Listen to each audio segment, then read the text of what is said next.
प्रिय भावकों, जय श्री कृष्णा।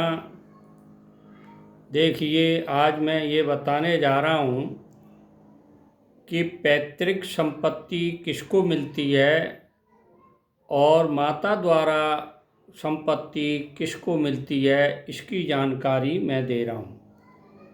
देखिए, 2-3 कारणों से पैतृक संपत्ति मिलती है।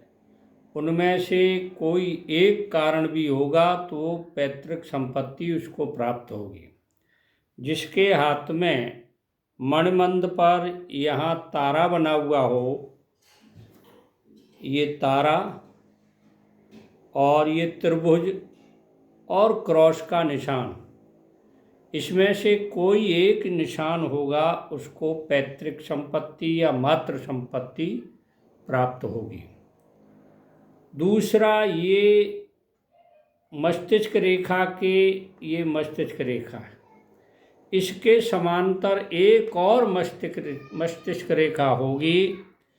जिसके हाथ में इस तरह की रेखा होगी, उस व्यक्ति को भी पैतृक संपत्ति और मातृ संपत्ति से लाभ होगा। अब देखिए, यहाँ ये मध्यमा उंगली के नीचे खंड में खड़ी रेखाएं होंगी, उस व्यक्ति को भी पैतृक संपत्ति का लाभ होगा। अब देखिए, विवाह के बाद किसको लाभ होता है। यानी कुछ लोग ऐसे रहते हैं कि 40-40 साल के हो जाते हैं, शादी नहीं करते हैं। तो देखिए, विवाह के बाद भी किसी आदमी का भाग्योदय होता है और संपत्ति प्राप्त होती है विवाह के बाद में। दहेज के रूप में नहीं, वैसे ही अचानक संपत्ति प्राप्त होती है। किसको प्राप्त होगी?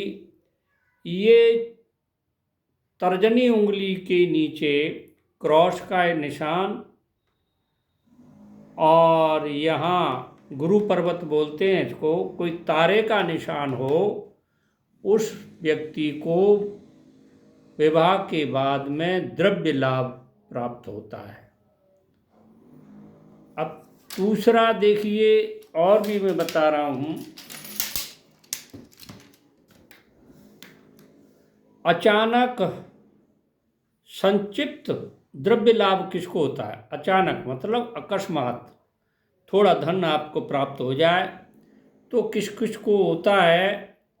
यहाँ मणिबंध पर क्रॉस हो, किसी के हाथ में ये मणिबंध माना जाता है, हाथ के नीचे वाली जो रेखाएं होती हैं डबल, वहाँ क्रॉस का निशान हो और ये मध्यमा उंगली के नीचे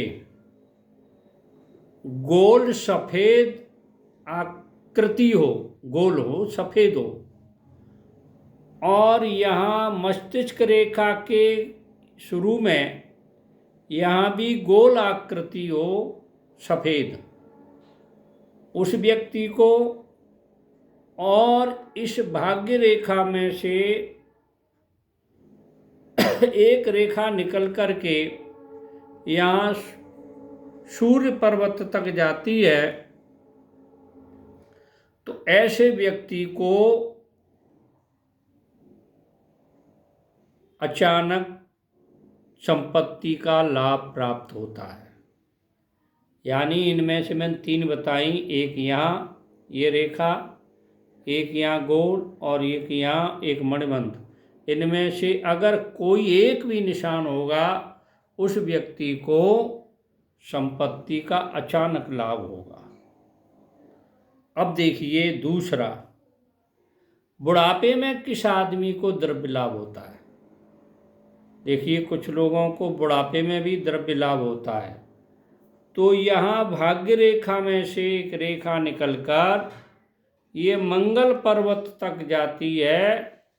मंगल पर्वत तक जाने के बाद में फिर ये सूर्य पर्वत तक जाती है। ऐसी रेखा, यानी भाग्य रेखा में से मंगल पर्वत तक जाए, फिर सूर्य पर्वत तक जाए, इस तरह की रेखा अगर किसी के हाथ में है, उस व्यक्ति को बुढ़ापे में द्रव्य लाभ होता है, धन लाभ होता है। तो मैंने आपको ये जानकारी, विशेष जानकारी दी है।